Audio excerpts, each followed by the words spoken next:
O Senhor esteja convosco.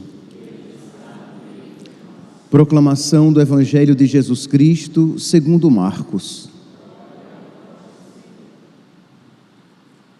Naquele tempo, começou Pedro a dizer a Jesus: eis que nós deixamos tudo e te seguimos. Respondeu Jesus: em verdade vos digo, quem tiver deixado casa, irmãos, irmãs, mãe, pai, filhos, campos, por causa de mim e do Evangelho, receberá 100 vezes mais agora, durante esta vida, casa, irmãos, irmãs, mães, filhos e campos, com perseguições, e no mundo futuro, a vida eterna.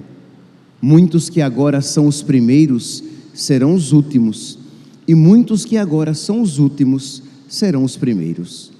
Palavra da salvação.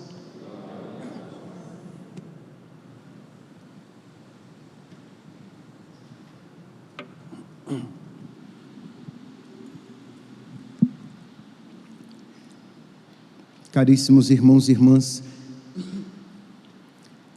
a liturgia de hoje nos chama a uma religião verdadeira, a uma religião, a uma prática religiosa que toca o coração. A liturgia de hoje nos convida a uma expressão exterior que corresponda com o nosso interior. A liturgia de hoje, de um modo particular, na primeira leitura, retirada do livro do Eclesiástico, é um ensinamento que nos previne, que nos livra de toda hipocrisia. Por quê? Porque nos chama a uma vivência dos mandamentos de acordo com a prática da vida, a uma religião encarnada. Isto é, o Filho de Deus se fez carne. Então a nossa religiosidade não pode estar simplesmente presente na igreja, ou nós não somos religiosos apenas quando estamos com as mãos postas e os joelhos dobrados. Nós não nos recordamos de Deus, ou estamos na presença de Deus apenas quando temos o terço na mão, ou quando diante do Santíssimo Sacramento, ou quando recebemos Jesus na Eucaristia, mas devemos viver na presença de Deus. Pois bem, então vamos lançar o nosso olhar sobre a primeira leitura e deixar que ela nos ensine e nos transforme. Aconselho até, se possível, que no dia de hoje, que você retome em um outro momento essa primeira leitura e faça uma leitura orante, que você leia lentamente, que você reze lentamente, deixando cada palavra tocar o seu coração. Pois bem, diz aqui o autor sagrado: aquele que guarda a lei faz muitas oferendas.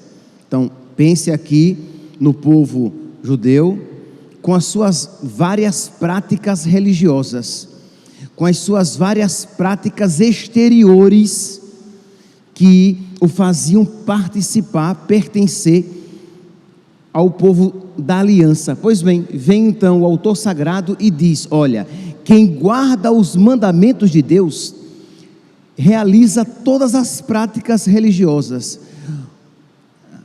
A oferta da flor da farinha, do cominho e da hortelã, como Jesus se refere no Evangelho.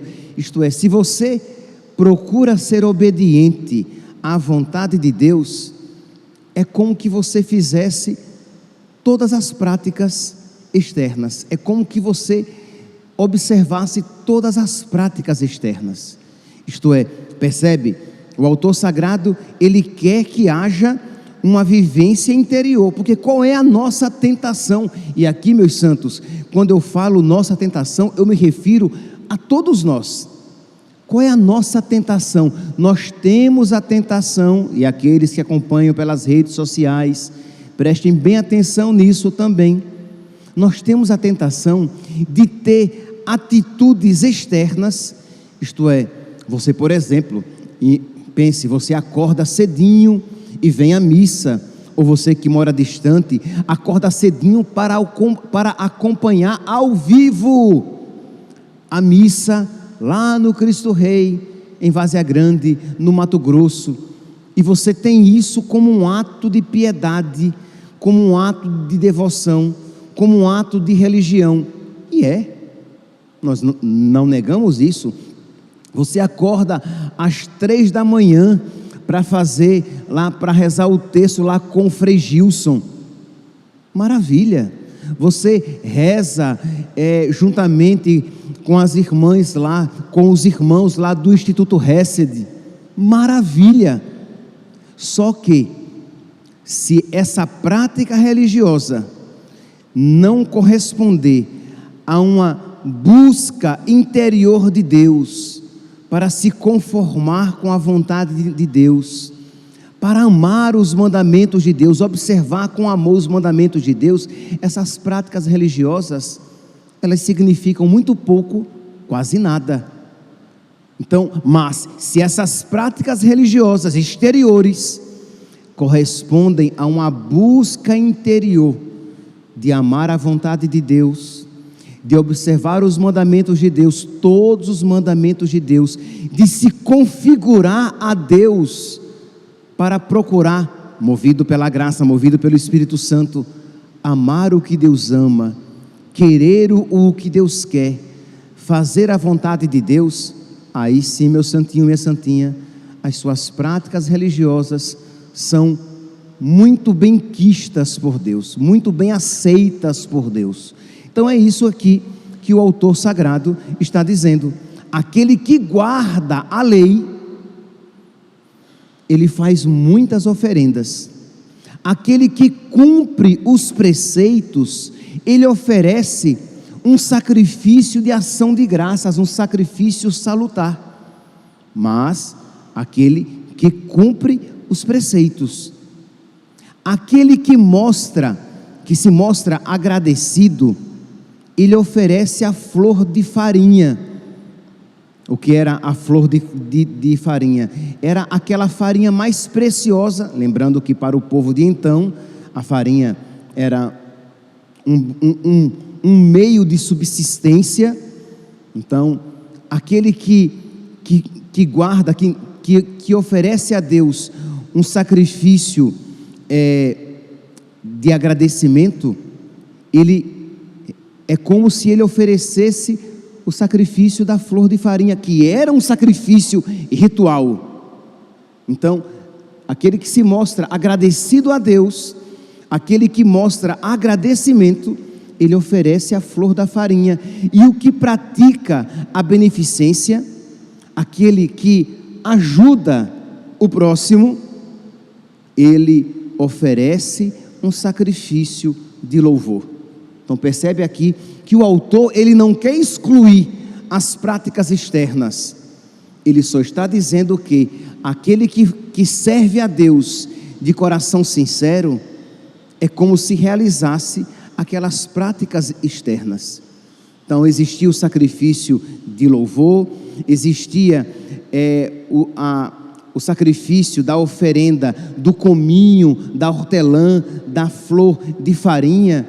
E o autor sagrado diz: aquele que observa os mandamentos de Deus, aquele que cumpre os preceitos de Deus, aquele que ajuda o próximo, aquele que é generoso e é agradecido, este oferece também sacrifícios agradáveis a Deus. De modo que, quando ele realiza as obras exteriores, Deus as acolhe com alegria. Quando então você procura ter um coração bom, um coração que não julga, um coração que não condena, um coração que não guarda rancor, um coração que procura ser obediente aos mandamentos de Deus, um coração que se esforça por se configurar a Deus, retirando toda a rebeldia e todo espírito de desobediência. Quando você então reza o seu tercinho, você é acolhido por Deus, você alegra muito Nossa Senhora. Quando você então acorda às 3 da manhã e vai rezar, às vezes meio sonolento, meio sonolenta, aquela oração, pingada, entrecortada com cochilos, ela é acolhida com amor por Deus, porque embora aquela oração não seja, aquela prática não seja tão perfeita assim, poderia ser, mas não seja tão perfeita assim, mas procede de um coração que ama, de um coração que busca de verdade estar de acordo com a vontade de Deus, que luta contra os seus pecados, que se esforça para amar o próximo, mesmo aquele próximo que não faz por onde merecer, que procura de verdade amar aquele que lhe faz mal. Este, de verdade, é agradável a Deus, e toda obra exterior é aceita por Deus com alegria. Mas continua aqui o autor sagrado, ele diz, versículo 5, Eclesiástico, capítulo 35, versículo 5, o que agrada ao Senhor é afastar-se do mal, e o que o aplaca, o que o acalma, é deixar de praticar a injustiça. Quer dizer, o que agrada a Deus é isso, deixar o mal e deixar a injustiça, afastar do coração aquilo que desagrada a Deus. Dizendo isso, está falando que a Deus as realidades externas desagradam? Não, meus santos, mas não são as realidades primeiras.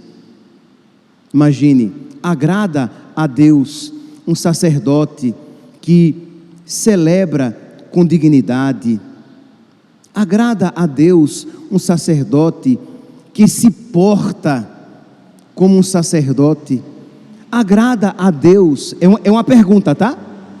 Agrada a Deus um sacerdote que celebra o sacrifício com uma certa gravidade, com reverência?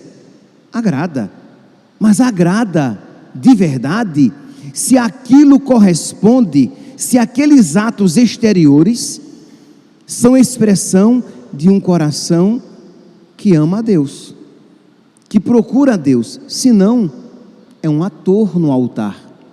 Agrada a Deus o sacerdote que procura pregar direitinho, agrada a Deus, mas agrada a Deus se houver de verdade uma correspondência no seu coração.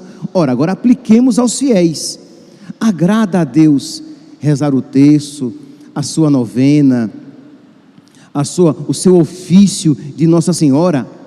Agrada, desde que você procure de verdade ser um católico.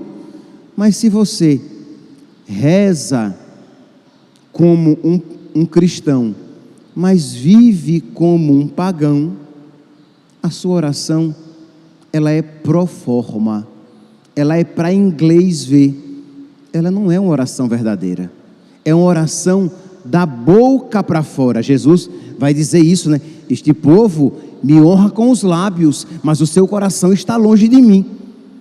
Então nós precisamos pedir a Deus que nos converta o interior, que nos conceda a graça de um coração semelhante ao dele, de ter os mesmos sentimentos de Cristo na nossa alma, de modo que a nossa prática religiosa seja sempre agradável a Deus.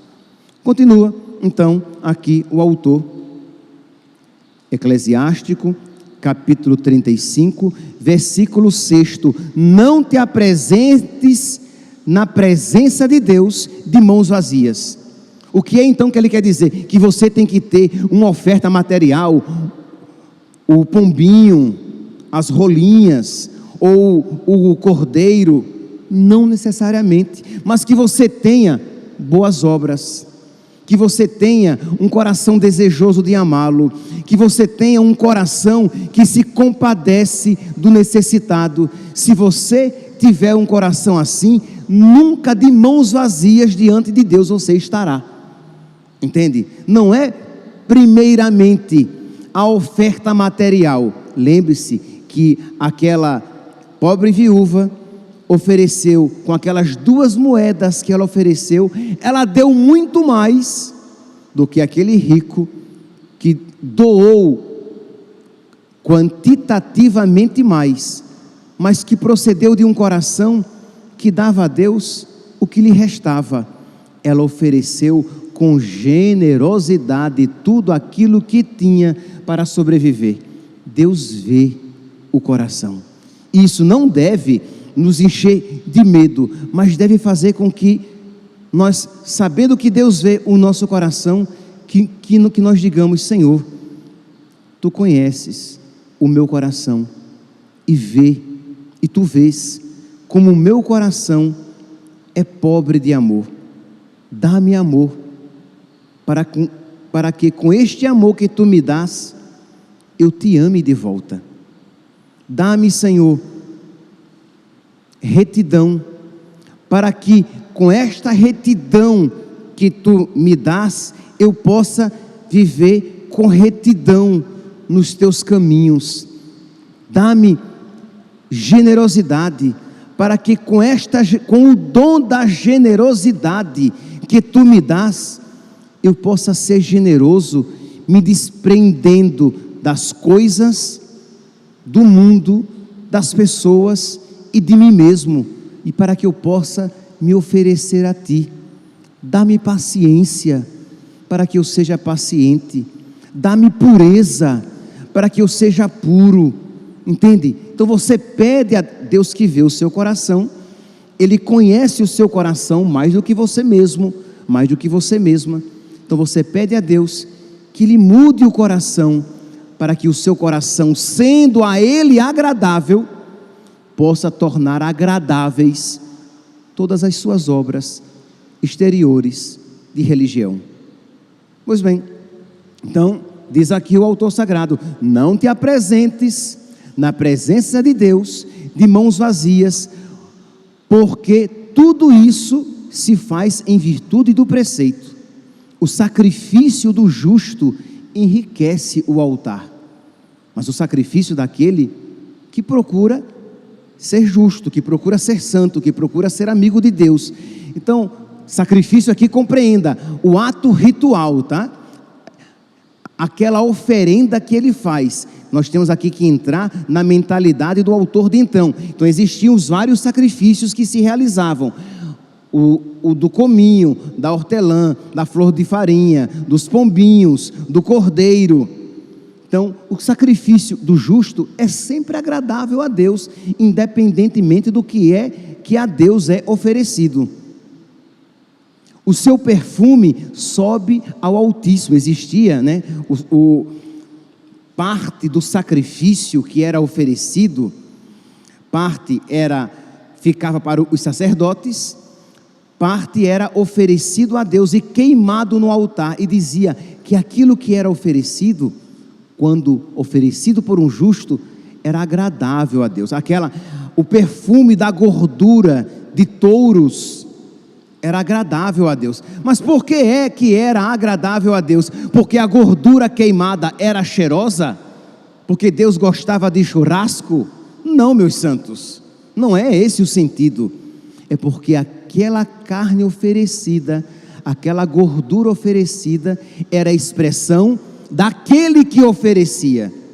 E se aquele que oferecia era justo, aquela gordura era perfume para Deus. Aquela oferta era um grande presente para Deus.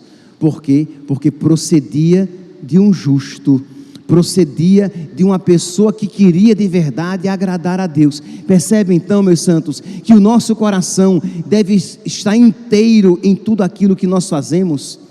Quando você faz qualquer coisa, você deve então se colocar na presença de Deus e dizer: Senhor, eu quero te agradar, e te agradar muito com isso que eu estou fazendo. Não é apenas, você vai rezar o texto no Pai, Filho e Santa Mãe, Ave Maria, você reza que nem pensa em Deus. Você só balbucia aquelas palavras e não vê a hora de terminar aquela oração. Que mal este nome pode receber, oração, porque você não colocou sequer o seu coração naquilo que você está fazendo.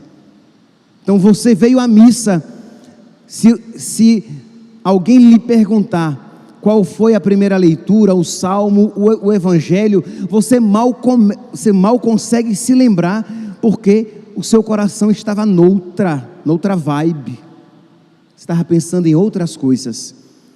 Então quer dizer, nós precisamos colocar o nosso coração, colocar de verdade a nossa alma, estar na presença de Deus, para que aquela oração de verdade agrade a Deus, de modo que quando você rezar o Salmo 50, tende piedade, ó meu Deus, misericórdia, na imensidão do vosso amor purificai-me, lavai-me todo inteiro do pecado e apagai completamente a minha culpa. Quando você rezar de verdade, você estará pedindo a Deus piedade, misericórdia, pedindo a Deus que Ele o lave das suas faltas e dos seus pecados. Quando você na missa, o padre diz: Senhor, tende piedade de nós, e você responde: Senhor, tende piedade de nós. Não, você responde no automático, você nem prestou atenção que a Deus você estava se dirigindo, apenas foi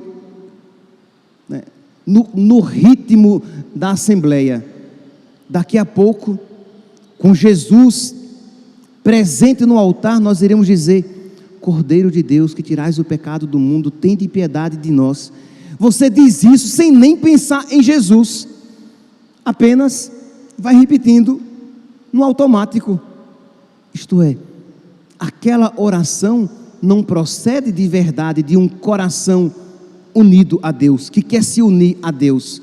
Mas este povo me honra com os lábios, mas o seu coração está longe de mim. Então percebe, meus santos, as várias implicações que os conselhos do autor sagrado podem tocar na nossa vida. Mas continua, versículo 10, Eclesiástico, capítulo 35, versículo 10: honra ao Senhor com coração generoso, e não sejas mesquinho em tuas ofertas. Honra o Senhor com coração generoso, e não regateis as primícias que apresentares. As primícias eram o quê? Até a festa de Pentecostes, no início era também a festa das primícias. Você plantava, tinha um campo com trigo, com uva. As primícias daquela colheita eram oferecidas a Deus, e tinham aqueles que não ofereciam, ou que ofereciam pela metade, porque eram mesquinhos em suas ofertas. E aqui, meus irmãos, nós devemos nos perguntar se nós também não estamos sendo mesquinhos nas nossas ofertas. E eu não estou falando primeiramente das ofertas materiais, eu estou falando da oferta do seu coração. Isto é, você que se oferece, você que se entrega, você que se doa pela metade, você que se oferece, você que se entrega, você que se doa, guardando um pouco para você. Você oferece um pouco da sua liberdade, você doa um pouco do seu tempo, mas você guarda um pouco para você. Afinal de contas, ninguém é de ferro, não dá para se doar totalmente a Deus. Eu não sou santo. E você até justifica a sua mesquinhez, a sua ingratidão, a sua falta de generosidade. Então o Senhor diz aqui: honra ao Senhor com coração generoso, e não sejas mesquinho naquilo que tu ofertas. É claro que aqui também, meus irmãos, se aplica às ofertas materiais, ao dinheiro, ao bolso, que é o último lugar que a graça de Deus toca. Isto é, somos tão apegados ao que temos, que Deus vai mudando a nossa vida, mas para tocar no nosso bolso, haja tempo, porque somos muito apegados ao dinheiro que temos. Ah, padre, mas eu não sou rico. somos muito apegados ao que temos, quer tenhamos muito, quer tenhamos pouco, somos muito apegados ao que temos. E o Senhor pede generosidade. Imagine, meus santos, a liturgia nos dá ocasião. Imagine aqui vocês que acompanham pelas redes sociais, vocês que estão aqui presentes na igreja. Nós temos aqui o nosso centro de catequese. De verdade, ele está aí, neste ritmo, porque nós não temos condições ou porque nós católicos somos muito mesquinhos nas nossas oferendas, nas nossas ofertas, nas nossas ajudas. Isto é, quando pensamos em dar algo, dar dinheiro para as obras de Deus, nós sempre somos prudentíssimos. Mas quando vamos usar o nosso dinheiro em nosso benefício, não somos tão prudentes assim. Isto é, somos mais generosos, gastamos com mais largueza. Mas quando vamos oferecer o dinheiro para as obras de Deus, nossa, com que dificuldade!